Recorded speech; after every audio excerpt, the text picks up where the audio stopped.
আমরা সবাই বোধহয় এমন কোনো গল্প শুনেছি বা হয়তো নিজেরাই এর অংশ ছিলাম যেখানে টাকা পয়সার লেনদেন নিয়ে খুব কাছের বন্ধুত্ব বা পারিবারিক সম্পর্কই চিড় ধরেছে। হুম, খুবই পরিচিত একটা চিত্র। একটা সাধারণ ধার দেনা কিভাবে যেন বিশাল ভুল বোঝাবুঝি আর তিক্ততার জন্ম দেয়। আজ আমরা এমন এক আশ্চর্য উৎসের গভীরে যাব যা প্রায় ১,৫০০ বছর আগে এই চিরচেনা মানসিক সমস্যাটির এক আধুনিক সমাধান দিয়ে রেখেছে। ঠিক তাই। আমরা ভাবি এটা হয়তো আধুনিক যুগের সমস্যা, কিন্তু এটা আসলে চিরন্তন, আর এর সমাধানটিও চিরন্তন।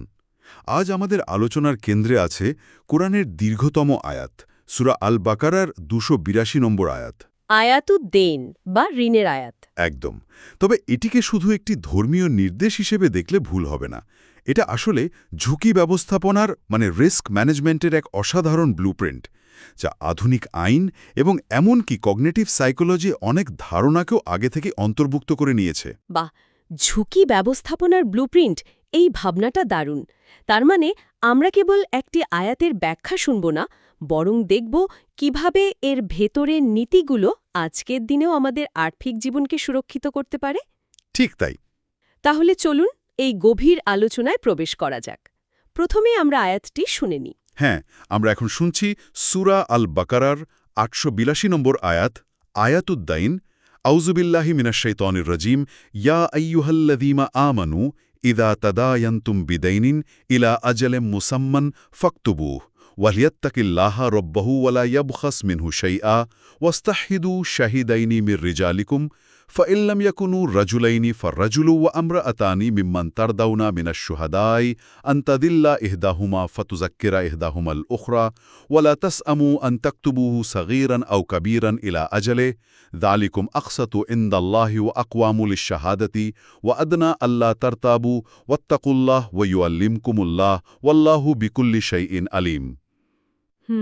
চলুন এবার সহজ কথায় আয়াতটার মানেটা কি দাঁড়ায় সেটা একটু দেখি। আল্লাহ বলছেন, হে ঈমানদারগণ, যখন তোমরা কোনো নির্দিষ্ট মেয়াদের জন্য ঋণের লেনদেন করো তখন তা লিখে রেখো। আচ্ছা। তোমাদের মধ্যে কোনো একজন লেখক যেন ন্যায্যভাবে তা লিখে দেয়। আল্লাহ তাকে যেভাবে শিখিয়েছেন সেভাবে লিখতে অস্বীকার করবে না, সুতরাং সে যেন লিখে দেয় এবং ঋণগ্রহীতা যেন লেখার বিষয়বস্তু বলে দেয় এবং তার রব আল্লাহকে ভয় করে ও তা থেকে কিছুই না কমায়। ঋণ গ্রহীতা বলে দেবে, ইন্টারেস্টিং। হ্যাঁ, তারপর বলা হচ্ছে, আর তোমাদের পুরুষদের মধ্য থেকে দুজন সাক্ষী রাখো। যদি দুজন পুরুষ না পাওয়া যায় তবে একজন পুরুষ ও দুজন নারী, যাদেরকে তোমরা সাক্ষী হিসেবে পছন্দ করো, যাতে তাদের একজন ভুল করলে অন্যজন তাকে স্মরণ করিয়ে দেয়। এখানে কারণটাও বলে দেওয়া হয়েছে। একদম। ছোট বা বড় যে কোনো লেনদেন তার মেয়াদ সহ লিখছে, তোমরা বিরক্ত হয়েও না। আল্লাহর কাছে এটা অধিক ন্যায়সঙ্গত এবং সাক্ষ্যের জন্য অধিক নির্ভরযোগ্য ও তোমাদের সন্দেহ এড়ানোর জন্য সবচেয়ে উপযুক্ত। আর তোমরা আল্লাহকে ভয় করো। আল্লাহ তোমাদের শিক্ষা দেন এবং আল্লাহর সব বিষয়ে জ্ঞান রাখেন। আয়াতটি শোনার পর প্রথম যে বিষয়টা মাথায় আসে তা হল এর সরাসরি এবং স্পষ্ট নির্দেশ, লিখে রেখো। কোনো রাগঠাক নেই, কোনো কিন্তু নেই। এটাই যেন পুরো কাঠামোর ভিত্তি। কেন এই লেখার উপর এত জোর দেওয়া হলো? চমৎকার প্রশ্ন। এর কারণটা আমাদের ধারণার চেয়েও অনেক গভীর। আমরা সাধারণত ভাবি লিখে রাখতে বলা হয়েছে কারণ মানুষ ভুলে যায়। এটা সত্যি, তবে আংশিক সত্যি। তাহলে আসল কারণটা কি? আসল কারণটা আমাদের মস্তিষ্কের গঠন এবং কার্যকারিতার সাথে জড়িত। মনোবিজ্ঞানে একটি তত্ত্ব আছে যার নাম রিকনস্ট্রাকটিভ মেমোরি বা পুনর্গঠনমূলক স্মৃতি। রিকনস্ট্রাকটিভ মেমোরি বিষয়টা একটু ভেঙে বলবেন। অবশ্যই। এই তত্ত্ব অনুযায়ী আমাদের মস্তিষ্ক অতীতের ঘটনা কোনো ভিডিও ক্যামেরার মতো হুবহু রেকর্ড করে রাখে না। আচ্ছা। মস্তিষ্ক নিজের অজান্তেই কিছু ফাঁকা জায়গা পূরণ করার জন্য নতুন তথ্য বানিয়ে নেয় বা তথ্যকে কিছুটা বিকৃত করে ফেলে। তার মানে আমি হয়তো পুরোপুরি সততার সাথেই একটা ঘটনা মনে করছি, কিন্তু আমার স্মৃতিটা হয়তো আর আসল ঘটনার মতো নেই। এটা তো ভয়ঙ্কর একটা ব্যাপার। ঠিক তাই। তাহলে আল্লাহ মানুষের এই মনস্তাত্ত্বিক দুর্বলতার কথা জেনেই এই বিধান দিয়েছেন। লেখা অপরিবর্তনীয়, কিন্তু আমাদের স্মৃতি প্রতিনিয়ত পুনর্গঠিত ও পরিবর্তনশীল। একদম তাই। এটি শুধু ভুলে যাওয়ার বিরুদ্ধে সুরক্ষা নয়, এটি আমাদের মস্তিষ্কের অনিচ্ছাকৃত তথ্য বিকৃতির বিরুদ্ধেও এক শক্তিশালী সুরক্ষা। এখানে আয়াতুদ্দাইনের গভীরতা বোঝা যায়। এটি শুধু একটি আইনি নির্দেশ নয়, এটি মানুষের মনোবিজ্ঞান বা সাইকোলজির উপর ভিত্তি করে তৈরি একটি নিখুঁত ব্যবস্থা। আচ্ছা, তাহলে লেখার বিষয়টা তো পরিষ্কার হলো, কিন্তু এর পরে আয়াতটি আরও গভীরে যাচ্ছে। কে লিখবে, কিভাবে লিখবে সেটাও বলে দেওয়া হচ্ছে। বলা হচ্ছে লেখককে নিরপেক্ষ বা ন্যায্য হতে হবে। হুম। কিন্তু আরও একটা দারুণ ব্যাপার আছে। বলা হয়েছে ঋণগ্রহীতা লেখার বিষয়বস্তু বলে দেবে, মানে ডিকটেশন দেবে। এটা কেন? এটা এই আয়াতের অন্যতম একটি কৌশলগত ব্রিলিয়েন্স। ভেবে দেখুন, সাধারণত যে টাকা ধার দেয় তারই ক্ষমতা বেশি থাকে, সেই হয়তো চুক্তির শর্তগুলো ঠিক করতে চায়। ঠিক। কিন্তু এখানে ক্ষমতা বা পাওয়ার ডায়নামিককে পুরোপুরি ভারসাম্যপূর্ণ করে দেওয়া হয়েছে। যখন ঋণগ্রহীতা নিজে মুখের শর্তগুলো বলছেন, তখন তিনি দুটি কাজ করছেন। এক, তিনি জনসমক্ষে তার ঋণের কথা স্বীকার করছেন। আর দুই? দুই, তিনি নিশ্চিত করছেন যে চুক্তির শর্তগুলো তার জ্ঞান ও সম্মতিতে লেখা হচ্ছে। বাহ, এটা তো অসাধারণ। এর ফলে পরে গিয়ে ঋণগ্রহীতা বলতে পারবেন না যে আমি তো এই শর্তে রাজি ছিলাম না, বা আমাকে জোর করে এটা লেখানো হয়েছে। এটা একই সাথে ঋণগ্রহীতার সম্মান রক্ষা করছে এবং ক্রেডিটের বা ঋণদাতার ঝুঁকি কমাচ্ছে। একদম। সম্পর্কটাও সুন্দর থাকছে। ঠিক। ঠিক ধরেছেন। এরপর এই আর্থিক চুক্তির সুরক্ষার জন্য তৃতীয় স্তর যোগ করা হয়েছে। একটি লিখিত দলিল হলো, লেখার প্রক্রিয়াটাও ন্যায্য হলো। এবার দরকার এর সত্যায়ন, আর এখানেই সাক্ষীর বিষয়টি আসছে। আচ্ছা।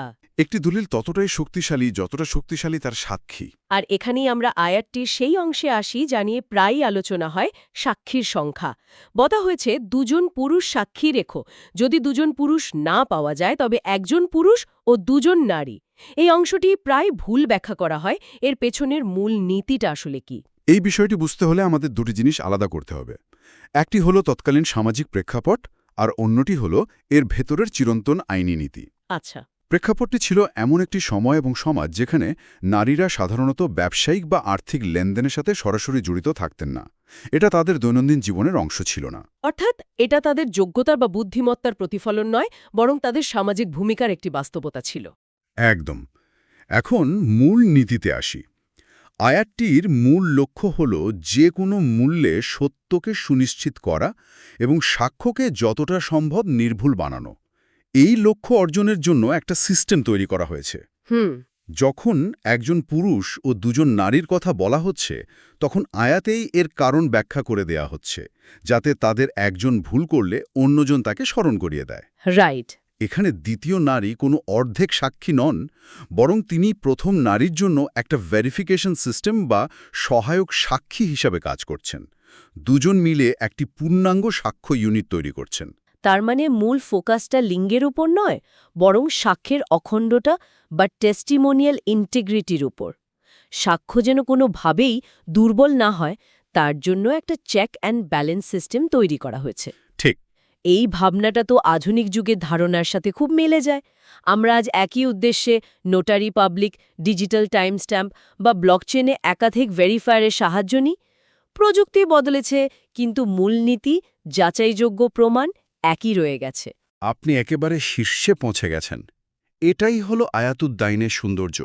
এটি এমন কিছু নীতি স্থাপন করেছে যা যে কোনো যুগে যে কোনো প্রযুক্তির মাধ্যমে বাস্তবায়ন করা সম্ভব। চলুন এবার বিষয়টাকে আমাদের দৈনন্দিন জীবনে নিয়ে আসি।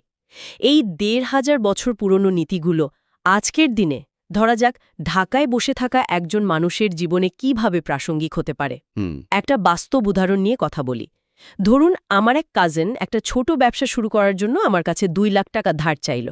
আমরা সবাই জানি পরিবারের মধ্যে টাকা পয়সার লেনদেন কতটা জটিল হতে পারে। খুবই পরিচিত একটি পরিস্থিতি। আয়াতুদ্দাইনের নীতি প্রয়োগ করলে এখানে কি হতে পারে ভাবুন। প্রথমত, আপনারা দুজনেই লজ্জা বা সংকোচ ঝেড়ে ফেলে একটা কাগজে বা এমনকি একটা হোয়াটসঅ্যাপ চ্যাটেই পুরো বিষয়টা লিখে ফেলবেন। আচ্ছা। কত টাকা কবে ফেরত দেবে, কিস্তিতে দেবে নাকি একবারে সবকিছু। এটাই হলো ফাকতুবুহু বা লিখে রাখো নীতির প্রয়োগ। আচ্ছা, তারপর সাক্ষীর ব্যাপারটা কিভাবে আসবে? পুরো পরিবারকে ডেকে মিটিং করতে তো কেমন দেখায়। পথেও না। সাক্ষী মানেই বিশাল আয়োজন নয়।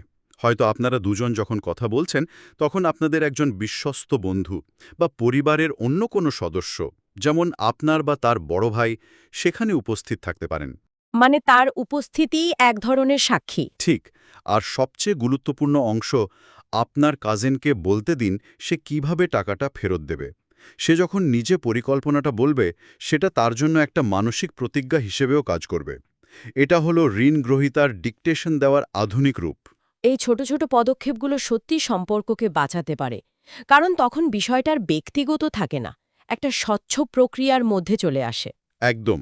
শুধু পারিবারিক ঋণ নয়, বাড়ি ভাড়া নেওয়ার সময় যে আমরা চুক্তি করি, সেটাও তো এই আয়াতেরই প্রতিফলন। অবশ্যই। এমনকি আমরা যখন কোনো দোকান থেকে জিনিস কিনে ক্যাশ মেমো নিই, সেটাও কিন্তু এই নীতিরই একটি সরল রূপ। এটা প্রমাণ করে যে একটি লেনদেন সংগঠিত হয়েছে। ঠিক।